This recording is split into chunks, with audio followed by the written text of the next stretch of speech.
Welcome everyone, thank you all for being here. I'm here with Thunderous One, and thank you to all of you who were here on Friday night to watch me discuss the Islamic political lobby. Thunderous, you wanted to open with something? Yeah, hi everybody. Certainly a privilege for me here to be again on this panel. But I would like to say a big shout out to Thaddeus of Reasoned Apologetics. Good to hear that you're out and about now and getting in contact, and looking forward to speaking to you as well, Thaddeus. So good to hear that you're with us and communicating with us. Yeah, that's true. So guys, Thaddeus from Reasoned Answers Apologetics should be putting out a new video next week. He's been away for a while, but he's back, and I hope to be on stream with him towards the end of this month. And we have the Sutliff Report, covers the Muslim Brotherhood, guys, so do check out the channel, the Sutliffin Report. You'll see it's in the chat right now, and I think everyone needs to learn a lot more about the Muslim Brotherhood. Paul, just for your information, I've done some extensive work for an organization. I wrote reports for them on the Muslim Brotherhood. I did research and wrote reports. For those of you who don't know, I lived and worked 11 years in the Middle East. I worked in national defense. I was a consultant. I was also an engineer. I designed long-range, wide-area military surveillance systems. I did border security, and I protected critical national infrastructure. So I made sure that bad people with names like ISIS and Al-Qaeda didn't blow up airports, did not destroy aircraft and runways at military bases, which we called force protection. So I made sure that things like water treatment plants were not destroyed. So that's the work that I got to do. That's the work that I did when I was living in the Middle East. And and now I'm on YouTube. Today I want to talk about a very important topic, the Islamic political lobby. So let me switch over. So guys, briefly, now I do expect to do this in 2 parts. Alright, just so you know, this is on the left-hand side. You can see me scrolling through. The first part is an introduction with some figures. And then the second part is where this gets more detailed, where I'm going to be doing quite a lot of number crunching. We're going to go through a lot of actual figures, numbers, right? Looking at finances, right? So let's see how far we get today. Do not want to go too long. And Sergeant Grinch, right? And Barke, Darcy, welcome. And okay, well, yeah, guys. So tell you what, let me get this rolling. Okay, there we go. Right. So welcome everyone. Thank you all for the support. I do appreciate all the mods in the chat. So let's hope that this is an entertaining Friday night. The Islamic lobby, invisible, powerful, and wealthy. Right. So the Islamic lobby undermines U.S. interests. It influences U.S. foreign and domestic policy.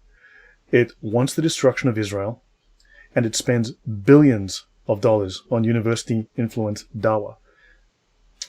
It promotes the demonization of Jews, as well as, of course, demonization of anyone who speaks out against it as an Islamophobe, which is obviously, as everyone knows by now, is a Muslim Brotherhood term. And it undermines the Constitution to promote Sharia and Islam. And as we know, the Sharia, as I cover extensively, is anti-constitutional. It is anti the basic precepts of Western law and democracy. Now, in our Western culture, we have a saying, the enemy of my enemy is my friend. However, something that I learned from my time in the Middle East, working and across numerous countries in the Middle East on my time there, they have a different saying. They say, do not let your enemy know that he's your enemy. So they work by stealth. They are very, very careful, right? The Sutliff report says doable for Muslim Brotherhood members since they have a criminal enterprise with their stated goal being the end of our government, and that is correct. I have covered the Muslim Brotherhood before. I've discussed their plans for domination of the US, and I won't do that on these sets of slides, but I can go back to that again. Thunderous, before we go, anything that you would like to add? I was just thinking to myself as soon as you read that, it reminds me of the hadith where Muhammad said, we smile in their faces, yet our hearts curse them. Correct. Yeah, this is something that very few people know. Not many people actually know this saying, but I must be one of very few people that are aware of this and have heard this. Right, now, to continue. Why is there zero discussion of the powerful, wealthy, competing interests of the Islamic lobby? Now, I want to bring your attention to 2 people. This guy is called John Mearsheimer, and Stephen Walt. They wrote this book, The Israel Lobby and U.S. Foreign Policy. It's subtitled How a Powerful American Interest Group Has Created Havoc in the Middle East, Damaged Israel Itself, and Now Threatens an Even More Perilous Future. I would give this thing 0 stars. I think it overrates itself with a number of stars here. Now, these two guys were responsible for mainstreaming the narrative against Israel, right? That there is an all-powerful Israeli lobby that controls U.S. Middle East policy and, conspiratorially, the U.S. itself. Now, for those of you who've watched me, I've covered the Hamas Covenant, or the Hamas Charter. I've read to you Article 22, which is a conspiracy theorist's wet dream. The only thing that is not covered in Hamas Charter Article 22 is that the frogs are being turned gay and that transdimensional aliens are controlling the planet. Any comments from you, Thunderous? I don't think there's really much to comment on that. No. Yeah. Yeah? No, sorry. Okay. So for those of you who have the time, look up Article 22 of the Hamas Charter. They are a wing of the Muslim Brotherhood in Palestine. So now their book ignored the existence of rival Arab Islamic interests. And coincidentally, so does what we call the quote-unquote truth community on YouTube. Now, they portrayed Arabs as impotent, as unable to affect their own fate, or to influence U.S. actions. Basically, they mainstreamed the poor Arabs have no power talking point. They're just poor goat herders living in caves. With the Hamas Charter, this promotes the anti-Israel, anti-Jewish, Jews control the government talking point, which serves and benefits the Arab lobby. Now, Islamic money promotes this narrative, cloaked most often as pro-Palestinian, obviously in an attempt to demonize Israel and the Jews. So the question is that I had here is, how did the online truth community all become suddenly apologists for Islam, because this is all there is? Today, we're going to look at the money that is being spent. We're going to see that in academia, Islamic money dwarfs Israel's spend by something like, and this is based on the figures that we know, right? And we know that there's a lot of money being spent that is not being tracked, not being reported. It dwarfs Israeli spend by something like 50 to 1, by 50 times. So understand, this is a great deal more money. Now, Israel, where it does spend money in American universities, is for the purposes of 1, biotech research, basically farming, and 2, food production, and 2, medicine. Whereas Islamic money goes into dawah, which is to control think tanks, to control political science departments, counterterrorism. I know exactly, because I ran into that hard one time while I was studying counterterrorism. And yeah, so there are some serious problems. Your thoughts? No, I was just thinking to myself, it's the arguments presented by, as far as the media concerns, as far as pro-Palestine, is more emotional, not logical. And that's how to win the argument over from their point of view. Right. So when I studied counterterrorism at Leiden University, I presented, at that time, Raqqa was just taken over by, I think, French forces at the time, and they released a bunch of papers that were taken from the headquarters of ISIS. All of these documents. Now, the students in the class, now I was literally the only person that had field experience. I was the only person that worked in the industry. There were numerous Muslims who were there simply as gatekeepers, there to raise a cry and complain to the administration the moment someone said anything bad about Islam. We were able to talk about Christian terrorism, Buddhist terrorism, but when we got to the section on Islamic terrorism, it was like, okay, well, religion of peace, let's have a nice day. So, let's talk about Christian terrorism. That was our discussion on Islamic terrorism, because they were frightened, they were terrified of being harassed by the Muslims in the group. As I said, I was literally the only person that had any actual field experience, right? Now, that actually worked in the industry. And I presented my findings on what ISIS had in Raqqa. All of it was Orthodox, Sunni, Islamic legal text from the Sharia. I got banned from the course because of this. So understand, this is affecting academia, and I saw this firsthand. Right. Now, let's look at a typical example from social media of the kind of demonization. Paul, you're waiting for? That has started.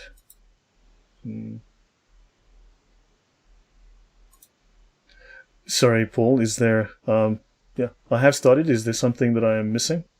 Okay, so a typical example from social media. Israel's population of 8 million people comprises but 0.01% of the global population and is the cause of 99% of the conflicts that have occurred since 9/11. Right? Now, the Israeli government, through AIPAC and other Israeli lobbies, have a stranglehold on American politics. Now, when they say stranglehold, what they mean is has popular support among Americans. We'll cover that again later.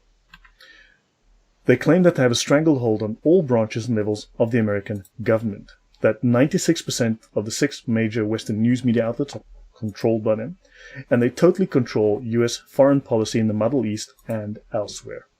They claim that through collusion between government and the media, collectively Israel has grossly influenced the hearts and brainwashed the minds of the Western world by spewing out pro-Israel propaganda on an almost daily basis. Now, with $22 trillion in debt and $6 trillion spent on wars since 9/11, do you feel you're getting max whack for your tax buck? I don't. Now, they claim that, of course, this money is being sucked up by Israel. Now, let's have a quick look at Islam and the problem with Islam. Since 9/11, there have been more than, this figure's a week old, 40,689 recorded Islamic Jihad terror attacks. In 2021, there were 53 countries, had 2,258 attacks, murdering 11,187 people, injuring 9,581. In 2020, 54 countries, nearly 2,200 attacks, murdering over 10,000, injuring nearly 8,000. 2019, 45 countries, 1,200 attacks, 6,800 people killed, injuring 7,500. 2018, nearly 2,000 attacks in 55 countries, nearly 12,000 murdered, 11,500 injured. This is because, well, Islam is a religion of peace. So understand, when you go back, and I've taken this back to 2015, you can see on average between 50 and 60 countries are attacked each year with thousands of murders. In 2016, you had 21,000, and 2015, 27,000 murders and 26,000 injuries. And we know that the actual figures are higher. Your thoughts, Thunderous? That's nearly 100,000 murders in less than 10 years. Yes, it's 105,475 murders in 15,000 attacks. There's not really much you can comment on that. The numbers speak for themselves. Yeah, and that is since 2015. Islamic terrorists, now, there are hundreds of Islamic terror groups. Right. Now, the Arab lobby has operated unseen. It has no visible public HQ like AIPAC. It operates by stealth. It is hardly known to the public and is therefore not discussed. Understand they got ahead of this whole of the discussion by trying to claim that there are poor sheep herders living in caves and therefore harmless. They have a policy of denying everything. James Zogby, we'll come to later, wrote in 1982 that there is no Arab lobby, which is a blatant lie. Their policy of deny everything. So at DePaul University, the political science professor Khalil Marar contacted Arab American organizations for interviews for research on the Arab lobby, and he was told by these lobbying organizations that there is no Arab lobby in Washington, D.C., a blatant lie. Now, the Arab lobby is older than the Israeli lobby. In fact, the Arab lobby is older than Israel. The Arab National League of America was founded in the 1930s, before Israel even existed. In 1951, King Saud of Saudi Arabia asked US officials to finance a pro-Arab lobby to counter the pro-Israel lobby. This is 3 years after Israel was made a country. The CIA obliged him. The CIA bent over backwards to help King Saud. Your thoughts, Thunderous? It speaks for itself. I've got no comments on this. Okay. So now, let's look at James Zogby. Let's have a closer look at this guy. James Zogby is the founder, the president of the Arab American Institute. He's the author of Arab Voices, and this is him here, at the American University in Cairo. The mission of his group, the AAI, is to nurture and encourage the direct participation of Arab Americans in political and civic life in the United States. In other words, to lobby. Yet, he states bluntly, there is no Arab lobby. He is the head of multiple lobbying organizations. They represent the policy, desires, and the community interests of Arab Americans, read Muslims. They promote Arab American participation in the US electoral system as voters and as candidates. But there is no Arab lobby. The liaison between the Arab American community and the major national political parties. So he interfaces dialogue between American political parties, political groups, and Arab Americans, read Muslims, and yet there is no Arab lobby. So the foundation combats anti-Arab and anti-Muslim bigotry. In other words, they're Islamophobia merchants. Is that the same Zogby who does all the same political polls, Sergeant Grinch? Yes, that is the same one. Senior advisor to the polling firm Zogby International. Okay, he has a detailed biography, and if anyone wants to go there, I can click this link, but not today. He writes a weekly column that appears in 20 Arab newspapers. Now, I wrote this 2 years ago. At the time, it was current, so some of this information I have not updated, so it may or may not be current, understand? So some of it may slightly be out of date. So this is a host of a weekly calling discussion program called Viewpoint on Abu Dhabi television in the UAE. Now, the UAE is the single largest Arab donor it's the single largest political lobbyist in the US. They spend, like a couple of years ago, they spent 100 times more money than Israel alone. Just one country. Understand? Your thoughts, Thunderous? No, the thing that's coming to my mind is when you look at the history of this, I was just thinking to myself, for a Middle Eastern country that has a representation of 0.001%, to have an influence in America the way it does, the things that was coming to my mind with the names like Stormy Norman Schwarzkopf, Caspar Weinberg, Henry Kissinger, you'd have a lesser percentage of representation in America than you would do in the Middle East, yet they're still able to infiltrate or control narratives within the American government. It's almost like the Jewish political lobbying went in first, and then by stealth, as you say, the Islamic lobbying came in later. You can almost see that has happened in England as well, where you're now seeing in a pronounced way more political movements or Muslims taking political office in the two countries. Right. Sadlifian reports is Zogby is not a legal lobbyist.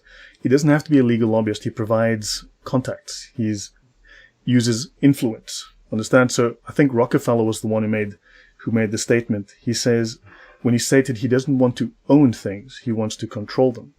So he doesn't have to own an industry, he just needs to control it. Now, he's a member of the Council on Foreign Relations, which, as everyone knows, is there for you. He is also a member of the DNC, the Democratic National Committee. He's a co-chair of the DNC's Resolutions Committee. He is co-founder and chairman of the Palestine Human Rights Campaign in the late 1970s, and he's a co-founder and executive director of the American Arab Anti-Discrimination Committee. In other words, these guys are dealing with Islamophobia. He's the president of the Arab American Institute. James Zogby runs an Arab lobbying institute, yet claims there is no Arab lobby. So this man does nothing but front run for Arab Muslim interests and claims that there is no such thing as an Arab lobby. He is connected incredibly highly in the US government, but yet claims that Muslims have no influence. So let's continue. This is him, James Zogby, president of the Arab American Institute, DC Insider. Notice it doesn't say DC Outsider, it says DC Insider. This man is an insider who seems to be helping a lot of people that have strong Islamic interests in the US and very strong political interests. Let's continue. Okay, so I'm going to switch to some browser articles. So let me see. For instance, let's have a look at some of the things that we might miss. This is memory. This is an imam at a New Jersey Islamic Center workshop. Now, this is a very interesting, it's well worth watching. It's a short video, well worth watching. He states here, they're caught on an open mic, and he says the Palestinian cause is Islamic, but it must be marketed as humanitarian to garner everyone's support.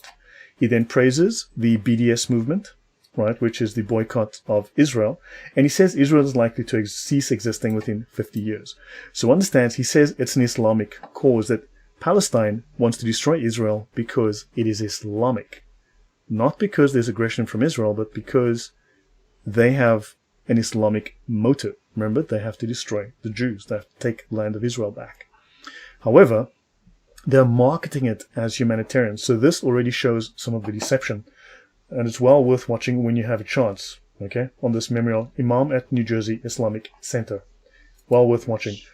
Which Now, supports the idea sorry? that it's, Say again? which supports the idea that it's emotional, not logical. Correct. But it's also religiously motivated. It is not because of anything Israel's doing. It is because they're following the Islamic cause, which tells them they have to kill the Jews. Does Zogby have any connections to Barry Soetoro? Well, he is a member of the DNC, right? He's connected to the... let me go back here, since you asked. As I mentioned earlier, let me just go back. He's a member of the Council of Foreign Relations and the DNC, so yes, he would have connections to Barry Soetoro. Okay, so hold on, let me go back to where I was so that I can run through this. This is just a basic article on 25 influential American Muslims. Okay, here's a bunch of them. Some of them you will not know, some of them you do know. Okay, so Muslims. Now this guy, the first Muslim in Congress, notice he doesn't have a Muslim name, right? Larry Ellison, I believe it is. Right?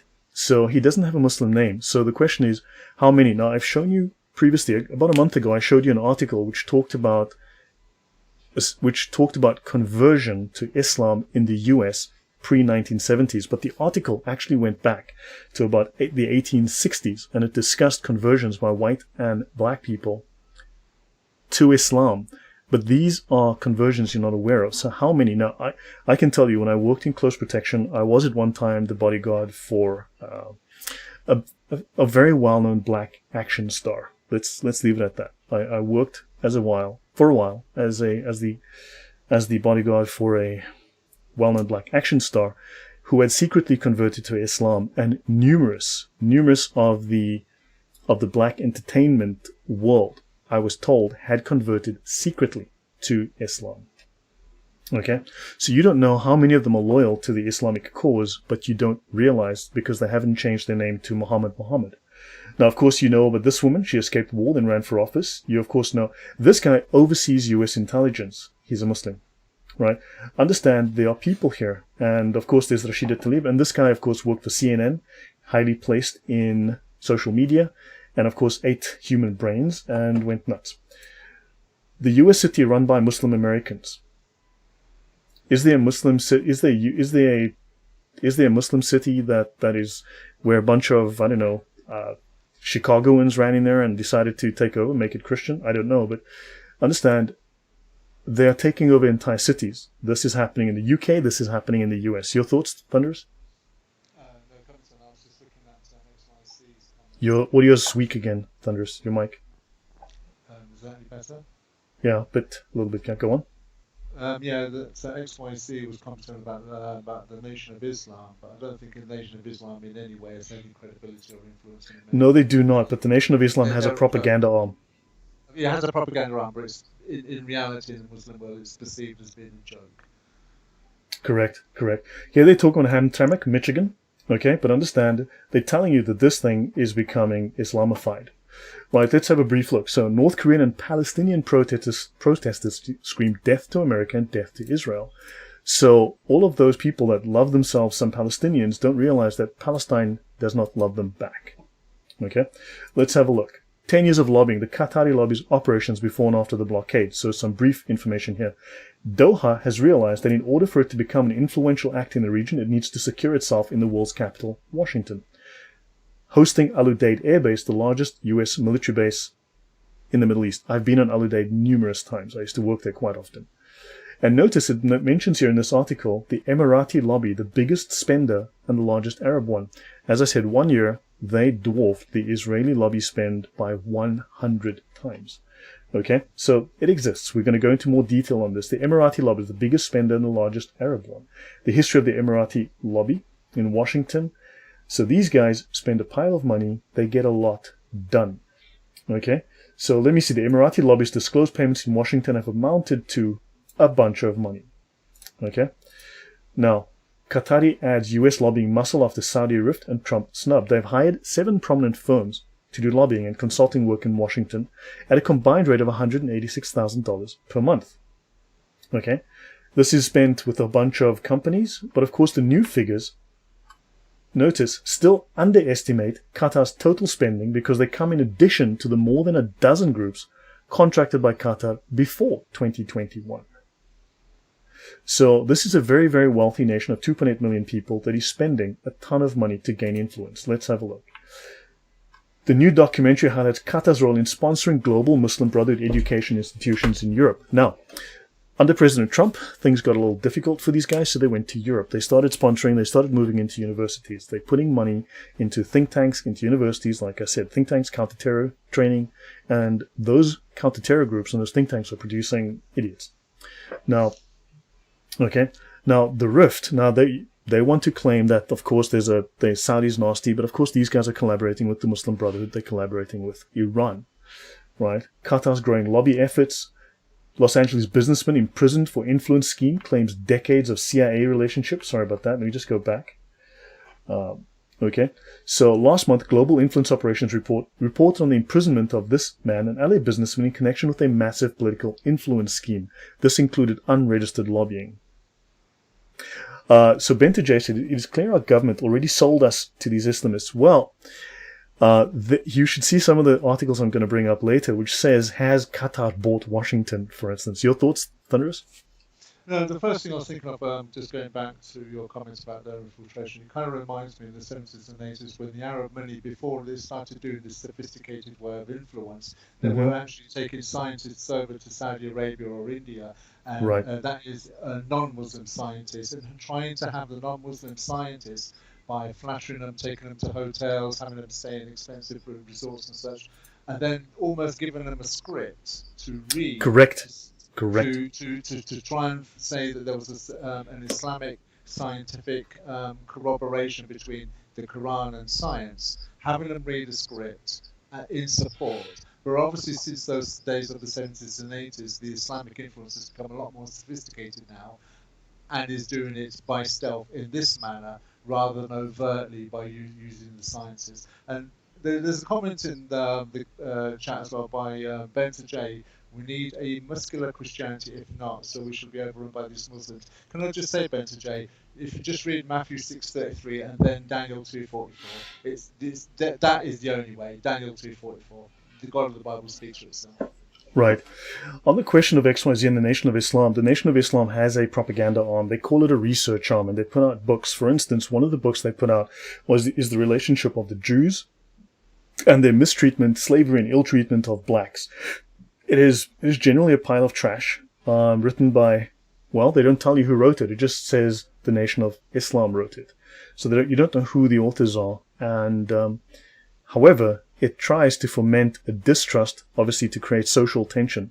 So these guys are working very hard to foment social tension and disruption. Yes? Can I just comment on that? Well, anybody who you can easily see that in the Bible is false. Just look at the Ethiopian eunuch who went to Jerusalem to worship and then was on his way back to Ethiopia. So anybody thinks that there's a distrust between Judaism or Jews and black people, the Bible clearly shows that to be false. Right. Nathaniel says, don't forget that the Emir of Qatar owns Al Jazeera, probably the most influential news network in the world, considered the main cause of the Arab Spring. So some fair examples. Okay. And Sunny Sleep says, suddenly Dawa boys appear outside the clubs.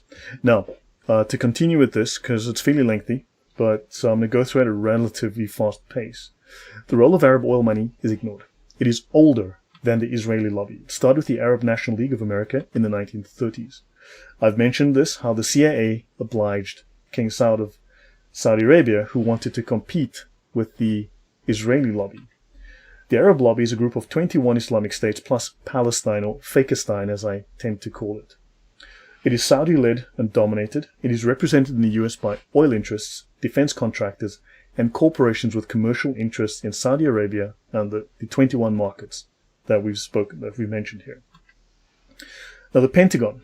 Weapon sales protect US interests, of course, against Iran and the former Soviet threat. But of course, weapon sales also produce income for these groups. Now, the Pentagon, to lower unit costs and extend production life, they need to sell outside of just the US and Europe. And this has been very, very profitable, very lucrative for the arms industry. I worked within that industry for a long time in the Middle East. So yes, it is. I'm not complaining. It paid me very well back then. So Now, let's have a look at Palestine. Let's talk about the Palestinian question. Are these people lobbying on behalf of the Palestinians, or are they lobbying against Israel? Remember, they said that the Palestinian issue is Islamic. It is not humanitarian. Let's have a brief look. This is the Grand Mufti of Palestine doing his Nazi salute because he volunteered for the Nazi army, became a general, and raised ultimately 600,000 troops. And I think something like 70,000 troops in Europe to fight on behalf of the Nazis. The Palestinians were very, very pro-Nazi. Here he is with Hitler. Here he is again with Hitler. This is the Grand Mufti of Jerusalem. And here he is. And of course, these are Palestinians, your friendly, peaceful Palestinians with the Nazi symbol. Palestinians again with the Nazi symbol. This is with Hermann Göring, head of the SS. These are the Nazi salutes from your friendly Hamas types.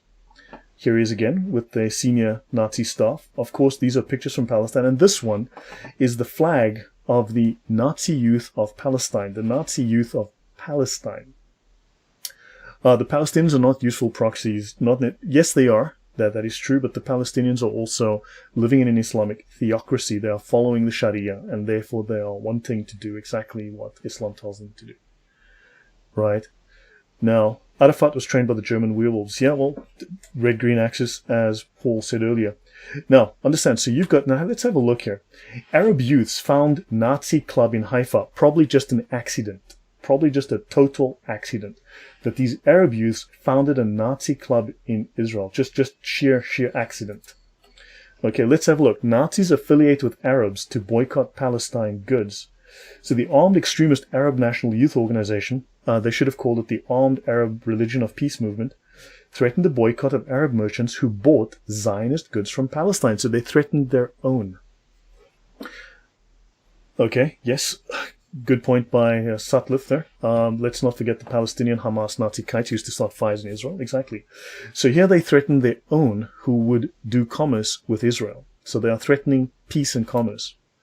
Suspect Nazis in Palestine uprisings. Well, some Nazis came from Nazi Germany to help out with the Palestinian Nazi effort against those Jews. Right? So, man, it looks like this is maybe not an accident. Looks like these guys are very much aligned with the Nazis. Let's see. Nazi handbills openly spread in Jerusalem. I wonder who was doing that. Every cent which goes into a Jewish pocket is a nail in the coffin of an Arab, the Nazi leaflet stated. Your thoughts so far, Thunderous?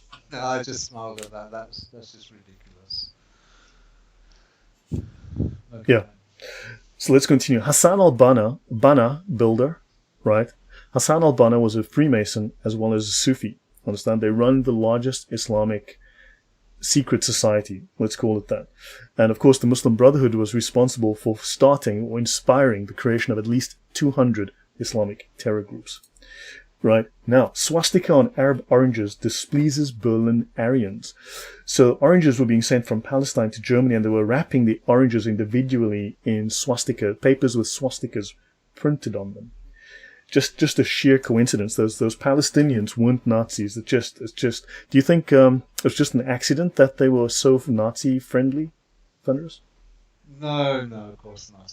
There seems to be a coincidence or a pattern developing in the country. Yeah, it does seem like a pattern seems to be developing. These guys are very, very Nazi friendly. So the question is, does Israel require military aid?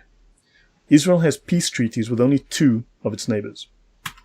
Technically, Israel is today at war with the rest of the Arab Islamic world.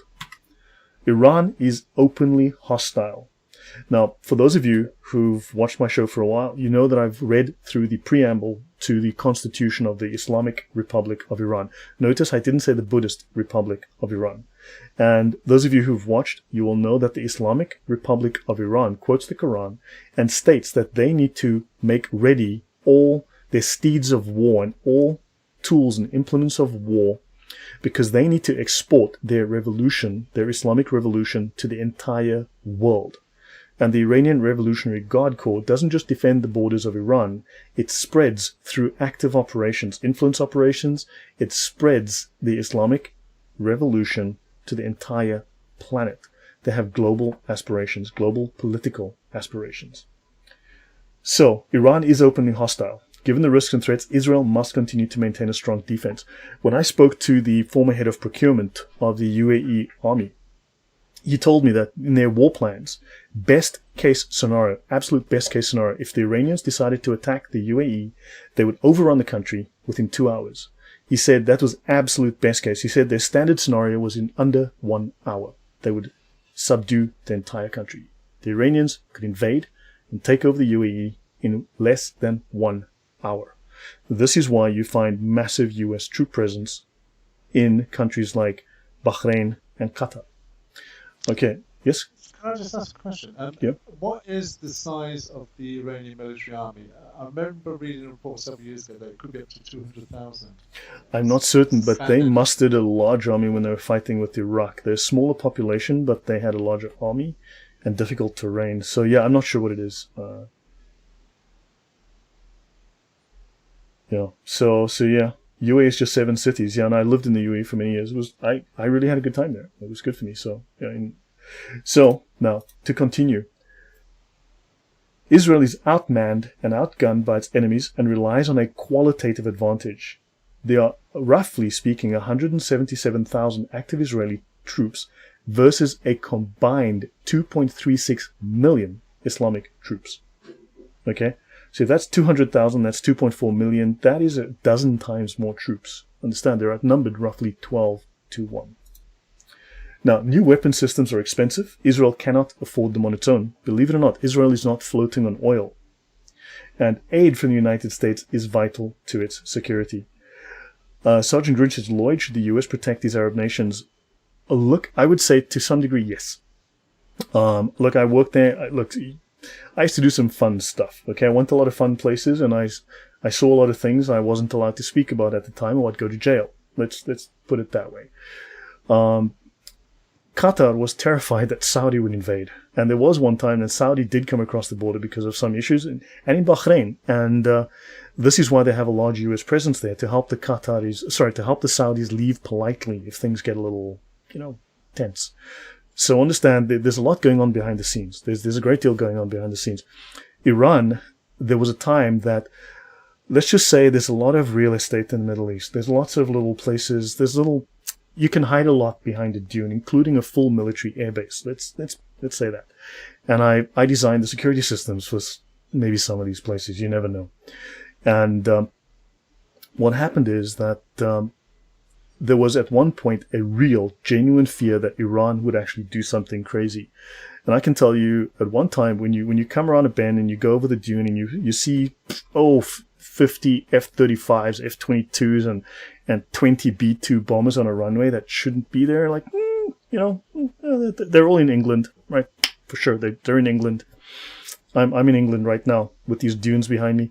So yeah, there were some serious problems, and these deterrents, things do happen that do not appear on the news. Understand, whole entire wars have been fought in the Middle East that you've never heard of. Entire hot battles have occurred that you've never heard a peep about. Not a peep, believe me. Right, so Israel's enemies have numerous suppliers, but Israel relies almost entirely on the United States, hence the genocidal agenda to destroy the US-Israel relationship. So look, to maintain peace and stability in the Middle East, yes, Saudi does need to be protected from Iran because Iran's a real threat. It's a genuine threat. But Qatar, of course, is playing dirty. The Saudis themselves are not clean. And however, if you attach a price to that support, you can politically influence those countries and force them into certain behaviors. You can, and as long as you understand you're dealing with a tricky enemy, yes, it can be done, but we are naive as the West. Now, moving on. Your thoughts, Thunderous? Okay, now, top 10 US weapons clients. Now, everyone says Israel, Israel, Israel. Well, Saudi Arabia is America's #1 weapon customer for a decade now. So according to data from Stockholm International, blah-de-blah-de-blah, the biggest import of arms from the US from 2009 to 2018 was Saudi Arabia. Okay, so let's have a look. This is Saudi Arabia, $13.5 billion, if I have that correct. Then Australia. I have no idea who Australia is fighting against, except its own population right now, but okay. The UAE, $7 billion. South Korea. Okay, they've got North Korea to deal with. Then you have Iraq, Singapore, Turkey, Japan, Taiwan. Notice Israel is absent from this list. The Saudis have a lot of money. Okay? So, yeah, your thoughts, Thunderous? I was just thinking, when you consider that Saudi Arabia is number one, I've often thought when you look at these numbers that Saudi Arabia's purchase or volume of American weaponry is, in your opinion and estimation, do you think that they buy such large quantities deliberately in order to filter it down to their own groups and subgroups in their wars against other factions within themselves? I'd say, look, for instance, I can tell you now, again, look, I cannot prove some of what I'm saying, but I worked in that industry. I spent a lot of time with a lot of fun people, right? For instance, the Saudi king at the time, there was one time, and even in the UAE, to my knowledge, the close echelon, the close protection, let's say the close protection team around some of these heads of state are not their own people. For instance, a lot of their military is outsourced to other countries, to professionals from other countries. The officers may be from their countries, but the military itself, the professional military, are from other countries. And two, the close protection teams around many of the heads of state are, crazy enough in the Middle East, Israelis. Okay? South Africans, like myself, and Israelis. Because they trust them for their professionalism. They don't always trust their own. And of course, some of this stuff would find its way accidentally, just by sheer accident. I was in Iraq at the time, and Barack Obama, for the second or third time, accidentally, just by accident, I was about 20 k's behind the ISIS front line, doing some work out there because ISIS was getting some work done very effectively against the Iraqis at the time, and I was called in to see if I could lend a hand. And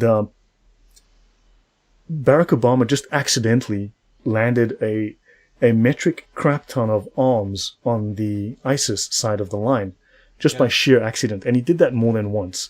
And I mean, you know, people were like, is this an accident? Because look, you ask me, I don't think it was an accident. I think he was arming them. Your thoughts?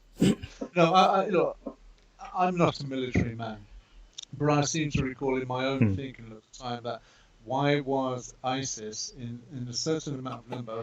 Where did they get the logistics? Because it's not just about manpower; it's the logistics behind the yes. The flags, you know, the propaganda machine. That is all requiring dollars. But yet there's nobody chasing the dollars. And then when they were able to defeat an Iraqi army that were trained by the Americans, and when the Iraqi army fled from ISIS, they left their weapons behind. And as a man that's not military educated, I did think to myself, well, why did they not destroy the weapons? You don't leave the weapons there. So is the story true? Is that the narrative? Is it true? Were they deliberately leaving the weapons? Was it just fear and terror that they ran, or were they donating those weapons? This is where I'm saying to you, the narrative did not make sense with the outcome. Right, exactly. So, yeah, so let's... The USA's biggest export partners. Now, let's have a look up to 2019. Okay, this is the newest figures. Still 13 billion Saudi, Australia, UAE, South Korea, Japan. Italy's down here. Israel is now on the list in 2019, $2.2 billion. Okay, Ishak says, to add to the list, I think Israel is also at war with Quran, Hadith. Look, yes, most certainly. We all are, actually. It's certainly at war with us. So notice these countries. Now notice you've got 1, 2, 3, 4 Arab countries. You add this up, that's well over $20 billion. Then you have Israel down here. So, yeah. Can I ask a question on that? Do you think that that's sometimes a tactic in itself to spread the cost? I would think that is so, because look, they do cooperate at an international level. Look at how they control the UN, the OIC, 54 countries, Islamic countries. Yes, they do. They do. And also they can hide it better that way. You can distribute it. It's distributed. Certainly they're all working towards the same goal. Yeah? Yeah. So yes, how about the tons of cash in Afghanistan? Yeah, wasn't the head of the FBI, what was his name, that guy, assisting Barack Obama to drop a bunch of cash off? Yeah, untraceable, right? The Israeli lobby reflects the will of Americans. Now, in 1974, the chairman of the Joint Chiefs of Staff at the time, General George Brown, attacked the Jewish lobby and Jewish ownership of banks and newspapers. Senator Thomas McIntyre, Democrat, New Hampshire, a member of the Armed Services Committee, acknowledge the influence of the Israeli lobby, which he said reflects the will of a strong majority of all Americans. I'll repeat that. The Israeli lobby reflects the will of a strong majority of all Americans. What's important to note from this is that Israel is popular. Muslims. Sorry, go on. I interrupted there. I apologize. Go on, Do you think that this strong majority of America has been influenced by certain evangelical churches that are very charismatic in their support of Israel? Because you do tend to see that quite a lot in America. Look, certainly, but the thing is, we have certain historical and religious ties to that region of the world. There are certain values and there are certain events, historical events that we are tied to. So I'll get into that. I actually do cover that. That will come up. However, understand that Israel is popular. For instance, just to briefly deviate, AIPAC is not a political lobby like you have Qatar spending $5 billion. Okay? AIPAC is funded by regular Americans, the people like you who are listening to me now. They send $5, $10, $20. They send that to AIPAC out of their own pockets. Those are donations from the average American. That is not $1 million, $1 billion from a government. People willingly send their money because they support Israel for various religious, social, cultural, etc. reasons. James Comey, thank you, XYZ, James Comey. Yeah, the dirty FBI. Well, the FBI needs a little bit of a cleanup these days. But so understand there's a certain affinity for Israel and a liking for Israel, whereas Islamic countries do not garner the same kind of respect. Hence, they have to accuse us of Islamophobia to force us to like them. Does that make clear, Thunderous? Yeah, absolutely. Okay. Yeah. So just chime in if you have something you want to add. Sure. Okay. So what about the oil lobby? He asked. So that's Senator Thomas here.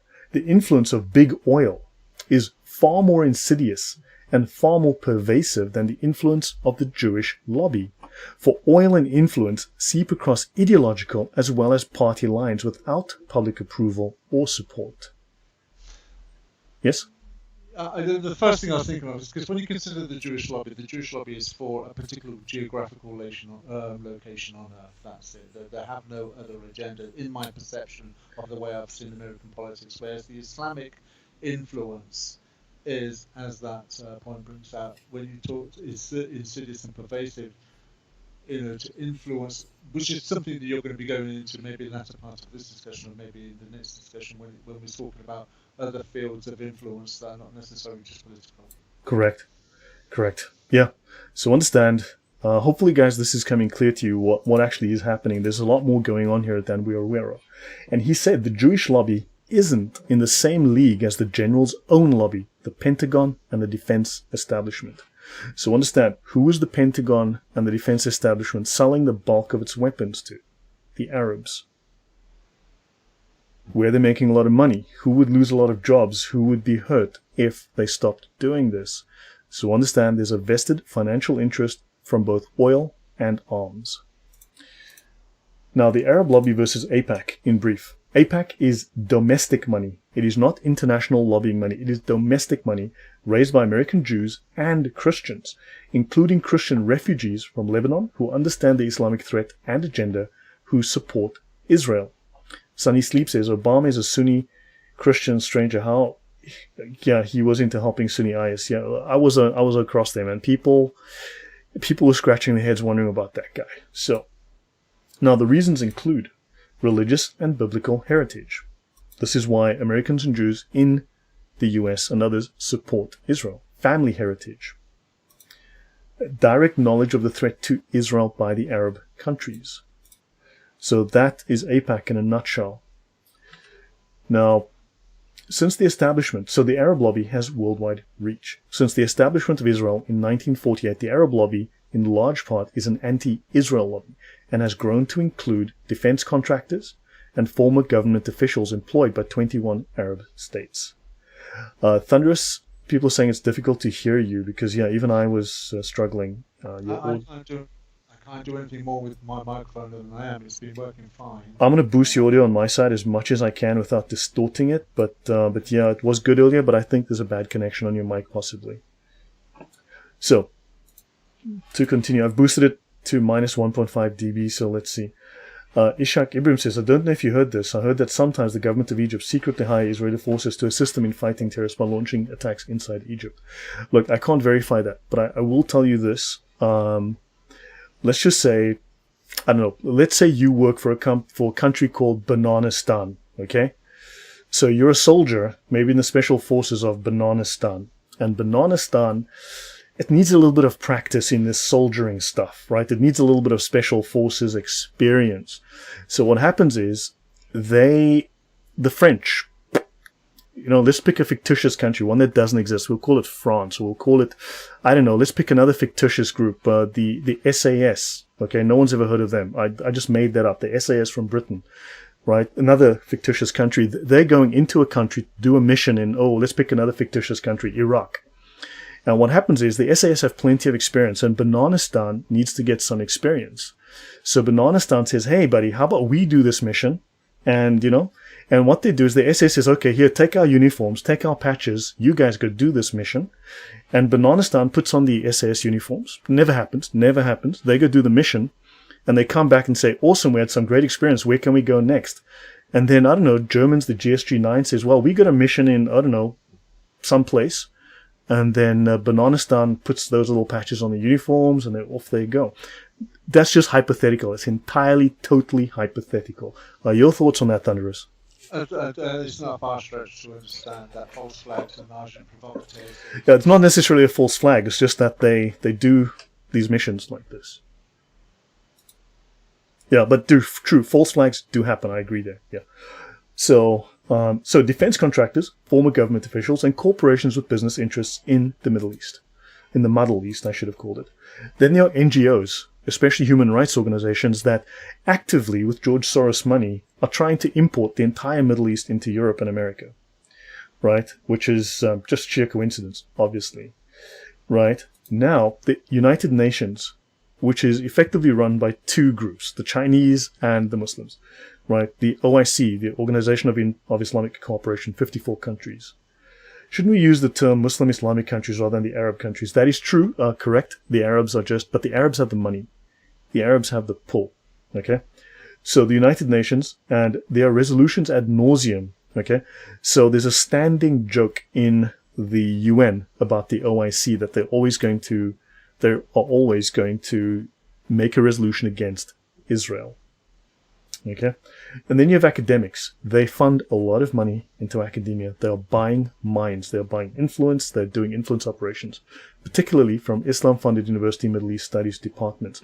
Just like the Chinese have their Confucius institutes, which are indoctrination, lobbying, and influence operations groups, they do the very same through these Middle East studies departments where they teach complete bogus trash information about Islam.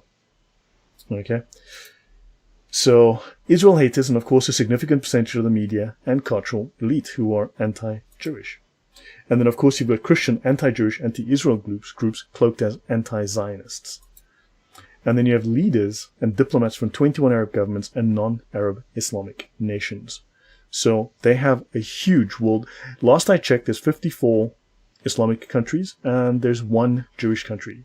So they're outnumbered by 54 to 1. I'd say the other guys have a numerical advantage. Your thoughts, Thunderous? No, I'm just thinking to clarify what words mean as well. Because when we look at the word lobbying, in itself, it just means to influence. But in this day and age now, with the way that we're using the word lobby, I think it's probably a bit of a misnomer now. When we're looking at Arab influence, we're talking about bribery and blackmail. That's what we're talking about. We're not talking about lobbying to seek influence. We're talking about buying people. And the thing is when you buy something, particularly from a person, the other person has to fulfill their end of the deal. That's a fair point, and I think that is a very, very fair point. And when we get to the university section, we'll have a look into that and discuss some of the issues around that. So the OIC, the Organization of Islamic Cooperation, wields critical influence at the UN and at the EU. Right? So now, the Arab lobby, sadly, has no popular support. John Q. Average does not like these people. So for 90 years, the Arab lobby has worked to influence US policy by directly lobbying and paying decision makers. So through money, as you stated, bribery. The Bush family, and we're going to do a section on Bush, we're going to do a section on a certain woman from Arkansas who was married to a certain president from Arkansas at some point. The Bush family earned at least $1.47 billion. That's $1,470 million from Saudi Arabia. Sunny Sleep says, no one apart from the Quran. Okay, now, then we have the Clinton family. They had strong support from the Clinton family. Then you've got Grover Norquist, this guy here. He is a Muslim Brotherhood enabler. Sadly, he works within the Republican Party. Okay, then you've got John Brennan, this guy, and there are too many theories that this man is Muslim, possibly Shia. Okay, there are far too many. In fact, there's the one movie on the capture of Osama bin Laden, the killing of Osama bin Laden, Dark 30, right, where he is actually found praying in the CIA, where she goes to see him in the office, and the character who is playing, Nathaniel, they moved to Arkansas. He was the governor of Arkansas, so, they're from Arkansas. That's where you get Arkansas from. That's what I'm referring to indirectly. So understand. Maynard. Sorry? Maynard. Was it a little town or something called Maynard he was in? Maynard, Arkansas? I have no idea, but the governor from Arkansas, they coined the term Arkansas because of them. So in the movie Dark 30, she goes to see John Brennan, and he's busy praying, doing the Islamic prayer on a mat. So the story is he must officially be a Muslim. In fact, there's one very cringeworthy discussion, video on YouTube, where he's talking about his time when he was learning, and he speaks Arabic to the audience, and he, okay. Then you have Grover Norquist, you have John Brennan, and Huma Abedin, right? So let me actually, hold on, let me actually go, and I just want to, give me 1 second. I actually want to bring up this Huma Abedin thing, because I think it is relevant. So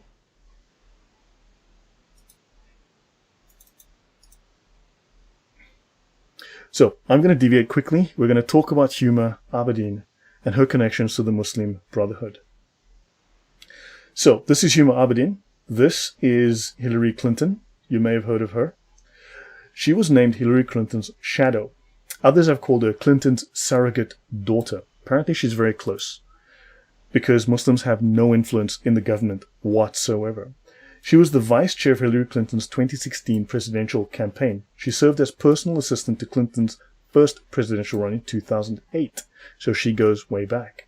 Abedin became Hillary's deputy chief of staff when Clinton was appointed as President Barack Obama's Secretary of State. Maybe she has something to do with what happened in Libya. BMW says, have you read the document, an explanatory memorandum? I have done it. I've read the entire thing on my show. So yes, I have read the entire thing, and I've gone through it in detail on my show. So she served as personal assistant, okay? She handled day-to-day operations for Hillary, from faxes and emails to booking her appointments and answering Hillary's cell phone. She's considered by many as the most powerful person in Hillary's campaign organization. And reporter Annie Carney wrote on Politico.com that Abedin was the only official channel to Clinton over the past year and has been elevated to the most senior member of Clinton's old guard. In that capacity, Huma is occupying a perch overseeing the campaign operations. Now, of course, the Clinton emails, 30,000 emails went missing, and the State Department publicly released thousands of emails from Clinton and her aides after it was discovered she used a private email server. And of course, the exchanges were between Clinton and Abedin, and revealed she scheduled Clinton's medical and beauty appointments and had full access to the former Secretary of State. We'll go through those emails later. Some interesting emails. Abedin lived in Saudi Arabia for 16 years. Your thoughts, Thunderous? I was just wondering if Abedin had been on her knees in the Oval Office. If she'd what, sorry? If she'd been on her knees in the Oval... Oh, you bad man. So, yeah, okay. So, she relocated from Michigan to Jeddah, which is 86 km from Mecca. I've been to Jeddah a couple of times. I've stayed there a few days. Saudi Arabia, with her parents, who were Indian Muslim and Pakistani academics. Yes, Mahmoud, yes. So her late father, Zayed Zainul Abedin, was Indian. In the early 1970s, he was affiliated with the MSA at Western Michigan University. The MSA is a Muslim Brotherhood Front organization. Her mother, Saleha Mahmoud Abedin, was born in Pakistan. She received a PhD in sociology from the University of Pennsylvania in 1977. Said is a Muslim who claims descent from Muhammad, and Abedi is one who serves or one who worships Allah. Abedin are the ones who worship Allah. Okay? Deen, of course, is Islam is a deen, a political system. Gene T says Brennan is a snake. Did he convert to Islam while he was in Riyadh?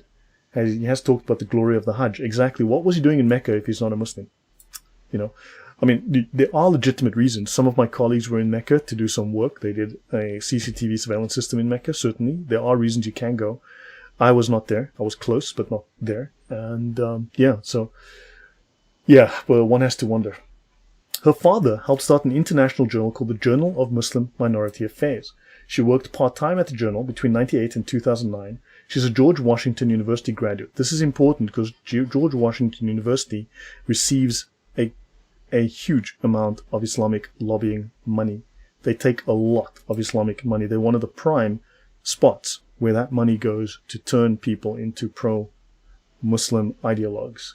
She married an ex-congressman, Anthony Weiner. Questions have been raised about her arrangement to accept outside income as a consultant while working for Clinton at the State Department. She was getting money. Your thoughts, Thunderous? No comment. Clinton signed off on the controversial deal in 2012 that let Abedin simultaneously work for the State Department and a private consulting firm with ties to the Clinton family. She was a special government employee. She was earning private money while a government employee. Right? So now, Abedin did not disclose on her financial report either the special employment arrangement or the $135,000 she made, in violation of the law. Okay? Government groups warned of the conflict of interest. And of course, nothing happened. Okay? A number of analysts have noted that it is extremely rare for Islamic women, particularly those who have family ties to the Muslim Brotherhood, to marry non-Muslims like Weiner. She must have done this for political gain. Especially someone who is Jewish, right? So Dr. Anwar Shub, the highest-ranking faculty authority at the College of Sharia and Islamic Studies in Kuwait, formally declared that Abedin's marriage was null and void under the dictates of Sharia law.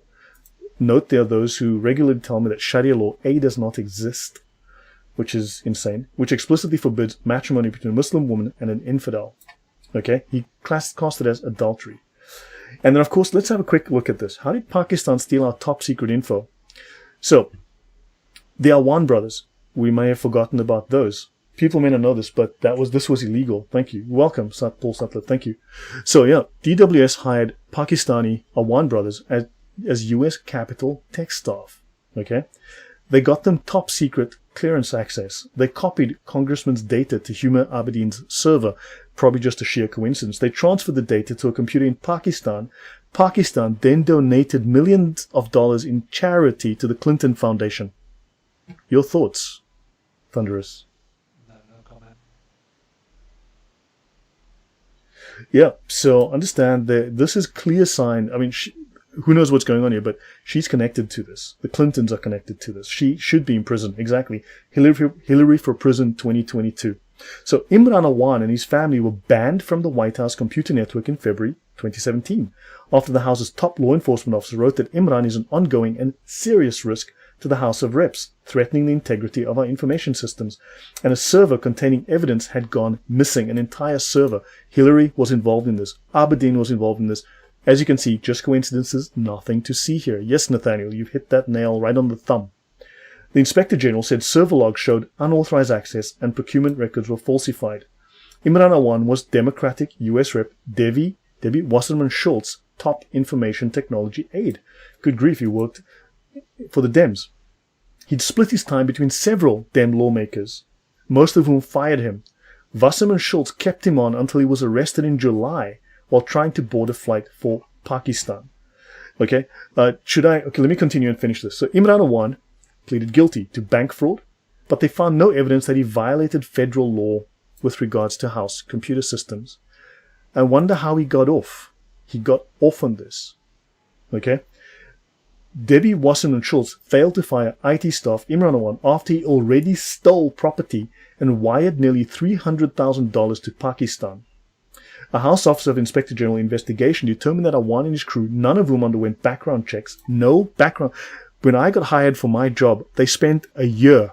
I had to wait 1 year to get my clearance. Understand, 12 months of my life, I waited to get U.S. government security clearance. Yes, I used to have clearance from the U.S. government. I signed a bunch of papers that said I would find my ass in jail if I stepped out of line on the following points. Understand, these guys had access to secret government data with not a single background check. So they went underground, they did not to gain the positions they held in Congress, and they committed numerous violations. So, Abedin, her history and connections are mostly unknown. So, Hillary spoke at Huma's wedding, saying if she had a second daughter, it would be Huma. And she's been with Hillary for 20 years. Let's have a quick look. Hillary Clinton, Huma Abedin, this guy, and Saudi Arabia. Shall I continue here? Should I continue or stop here? Let me stop here, okay? I'll stop on this page and I will continue. Your thoughts, Thunderous, before I go on? This is the last page. Yeah, go on. No, go on. It's okay. I'll just comment on something that Sunny Sleep said in the comment. Biden, Obama, Clinton, too many coincidences. I think yes. I discussed this earlier on, Lloyd, that when we're looking at Biden, Obama, Clinton, and such people in political office, if you notice in a pattern, and the pattern is going back decades or years, it's probably because these people serve as frontmen. There's a narrative or a controller yes. or controlling feature or a man behind the curtain or men behind the curtains. So you're seeing a narrative working through a generational period, if you like, or in generational time, that these people come in to facilitate that agenda that's being worked through. And as far as court cases where people are found to be guilty of committing certain crimes, they've already, in my opinion or estimation, they've already sorted out the narrative or the logistics so that they don't get convicted or that there's no charges pressed against them. So they know how to infiltrate and how to get out of particular situations. Right, and they've got cover. They've got cover. For cover, you've summed it up. The cover has already been facilitated. Correct. Now, just briefly, I'll end here. I'm not going to go further with this. This document I'll make available. I'll drop it in the description later so you can download this and read it for yourself. But the Abedin family business is owned by the Muslim World League, which just by sheer coincidence happens to be Saudi Arabia's global organization that promotes Wahhabi Islam, Islamic supremacy, and Sharia law worldwide. Now notice, the same family business of the Abedins shares an office at 46 Goodge Street in London. So when you Google for this, the Muslim World League, you get the same address as Huma Abedin's family business. They just happen to be sitting at the same desks. No connection whatsoever. Your thoughts on that? I think they'll be coming out next week where I'll probably be a little bit more vocal. So, Institute of Muslim Minority Affairs, 46 Goodge Street, London, and then you have a look here, the Muslim World League. It just kind of, just thinking about it, this kind of reminds me of when, what was his name, Lee Harvey Oswald was handing out leaflets about anti-communist or pro-communist material. I forget which one it was, or pro-Cuban or pro-communist. I forget the narrative, I remember it vaguely, but it was stamped with an address which is the same office as, there's a conflict of interest, but it was coming out of the same office. I think you'll probably find that with something like Oliver Stone's done. Right. So, guys, like Sharia and subscribe if you like the video. Okay. I'm going to stop this report here. So yeah, guys, hopefully this has been helpful. I'm going to continue with this now. I'm going to continue with this presentation just for a couple of minutes. I'm going to call it a day very shortly. I'll open it up to a couple of questions and call it a night. Okay. So a few minutes more, Thunderous? No, I'm fine. Thank you very much. That's kind of heavy material, isn't it?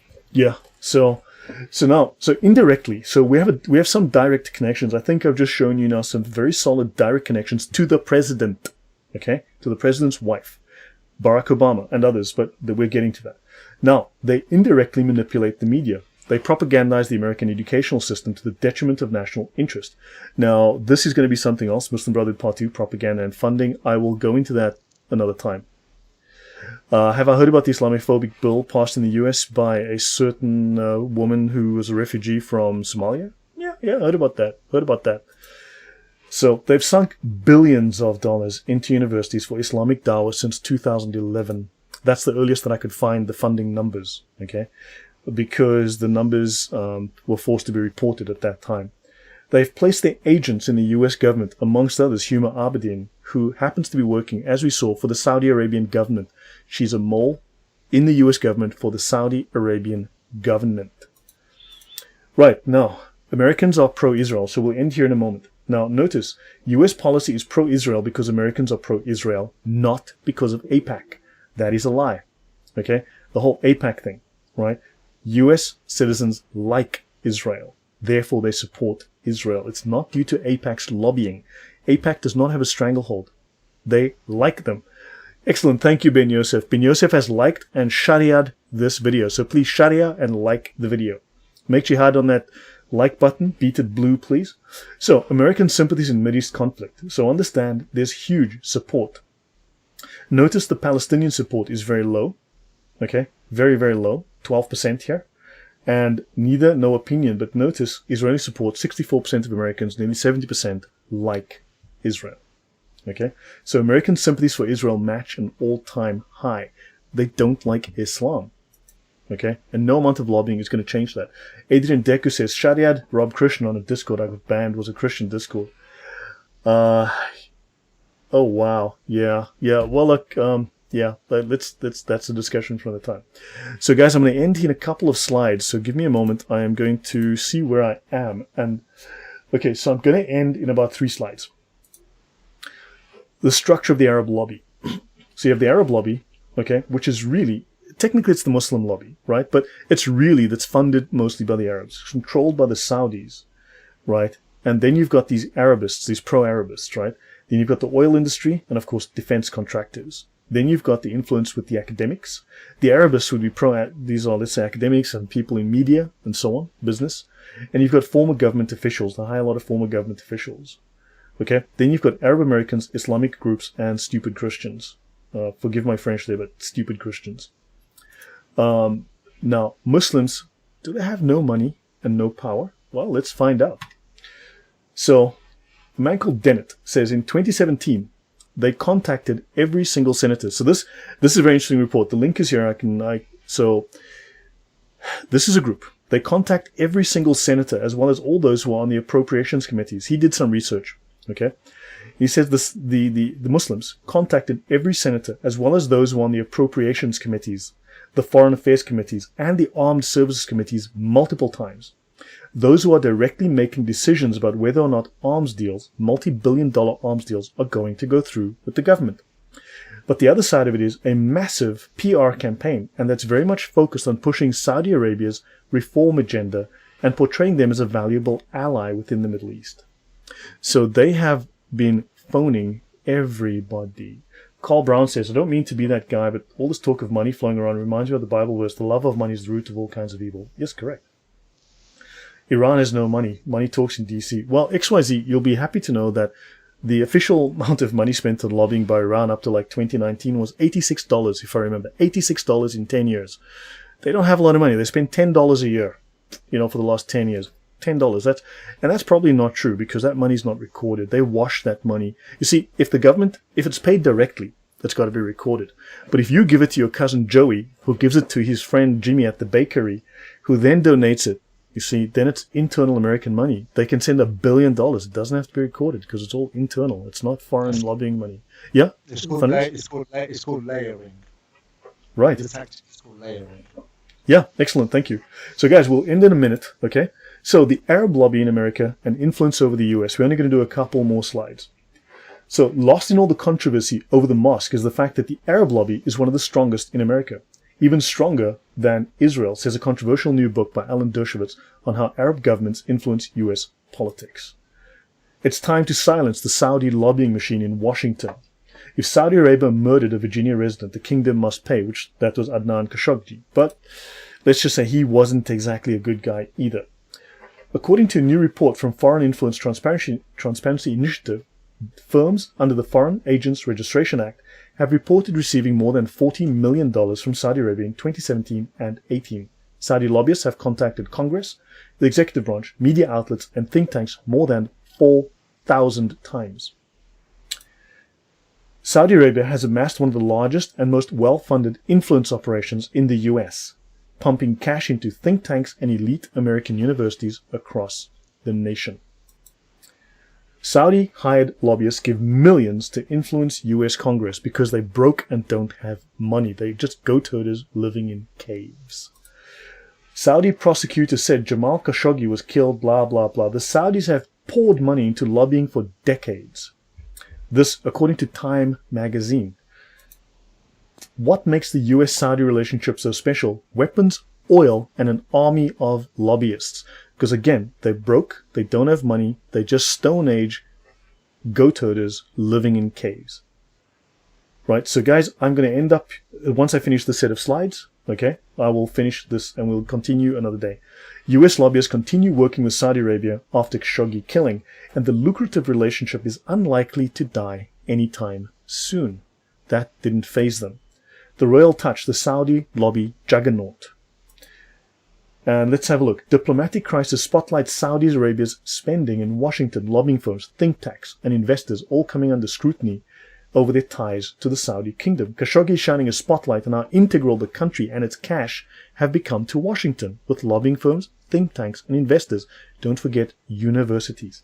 The Saudis have exerted influence in Washington for decades, millions on lobbying firms, high-powered members of the royal family to serve as ambassadors and social figures, and this story gets worse. The kingdom doled out cash to Washington think tanks such as the Center for Strategic and International Studies, the Emerson Collective, which has helped fund DC media organizations with links to Saudi Arabia. So they are influencing media with consultants. Saudi Arabian lobbyists have many friends in DC. Qatar is spending even more money than Saudi. Oh wow, okay, here we go. The Saudi government and its affiliates have spent millions of dollars on US law, lobby, and PR firms to raise the country's visibility in the US and before the United Nations. How much Saudi Arabia spends to influence public opinion in the US? So NPR's Marie-Louise Kelly talks with Lydia Dennett, investigator with the Project on Government Oversight, about how much Saudi Arabia spent in the US on lobbying and what the money has bought them. Khashoggi outcry may spur Saudis to step up their already powerful lobbying. Countries spend more when relationships sour in Washington. Saudi lobbying in the US has tripled since Trump took office. He was against them. He was shutting them down. Therefore, they spent more money. Saudi lobbying in the US tripled during Trump's first year in office. Okay, Saudis used incentives and threats to shut down the US investigation in Yemen. Threats is a normal, and you were exactly right, Thunderous. That's exactly what they do. Your thoughts before we just are going to wrap up shortly? Yeah. I think for me to conclude on tonight's chat, I noticed in the comments that there's a lot of righteous indignation in the information. This wealth of information that you've provided has stirred a lot of righteous indignation by the listeners, and I dare say in the future when people are going to be watching this information that you've provided and collated, they will equally be righteously indignant in what they read. But for people who follow the biblical narrative, one has to bear in mind, I won't tell you what the scriptures are, people can look at them themselves, but Ecclesiastes 4:1 comes to mind, Jeremiah 10:23 comes to mind, Daniel 2:44 comes to mind. There's no other way to navigate ourselves out of this other than what we know is prophesied to come. But also at the same time, there are two other things one has to bear in mind, because what you're looking at is an insidious machination of how politics and money works. Somebody put in the comments earlier on about money being the root of all evil. The love of money, absolutely, because it's the love of money that's making people compromise themselves, their family, their country, and their own faith system as well, with something that is alien to what their own, if you like, belief system is. What I would say to people in the audience as well is just think of 1 John 5:19 and Revelation 12:9. What does that teach you about who the real puppet master is in all of this, and what is that agenda's end game? Right, yeah. Okay, so to finish this set of slides, and I'll call it a day. So high-level Saudi visit follows multi-million-dollar foreign influence operation. They bought their way out of the Yemen debacle. I was on the air bases when they were doing that stuff. High-level Saudi visit follows the Biden administration. The Biden administration officials hosted Saudi Arabia's Prince Khalid bin Salman. They did not publicly disclose in advance, comes on the heel of, so President Joe Biden decided to not sanction the Saudi crown prince. Oh my golly. Prince Khalid met with the Secretary of Defense Colin Kahl. Oh wow, okay, Biden's in on the same game. Isn't that just a sheer coincidence? Saudi Arabia restored its US influence machine after the Khashoggi. Okay, so it looks like They moved from K Street to Main Street. Oh boy, so they're not just doing political lobbying, now they're lobbying your mind too. So they have community members across the US to peddle the best version of the kingdom. They've given its brand as an American as apple pie shine, which is a lie.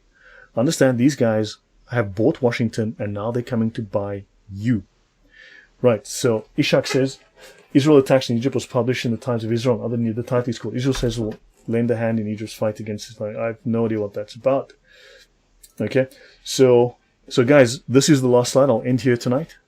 House of Bush, House of Saud. And so this is a preview for what's coming. We're going to be talking about the strong Islamic and Saudi connections to the Bush family. 2 days after 9/11, US air traffic was tightly restricted. 140 Saudis, royals, and family of Osama bin Laden were permitted to leave and escape questioning by US intelligence. All the answers, everything needed to dismantle Osama bin Laden's organization can be found in Saudi Arabia. He didn't say Israel. So, this is from John O'Neill, an FBI counter-terror expert who died in the World Trade Center. Right? And there's plenty of evidence to Saudi Arabia. Now, in the 1970s, the oil-rich House of Saud began courting American politicians in a bid for military protection, influence, and investment opportunity. With the Bush family, the Saudis hit a gusher. Yep, they hit themselves a gusher with the Bush family. So guys, I'll stop here. Hopefully this has been enlightening, entertaining, and educational. Shall we do part 2? What is tomorrow, Saturday? Would you like to do another part on Sunday? Would you guys like part 2 on Sunday? Just drop a 1 in the chat if you like part 2 on Sunday. Otherwise, I'll tackle this another time. Yes, okay. So just drop a 1, guys. And I'll do part 2. Yes, excellent. So I guess I'll speak with Thunderous. So same time on Sunday. Thanks, guys. So I'll give it a 1-2 then. So guys, on Sunday, same time, I will continue with this.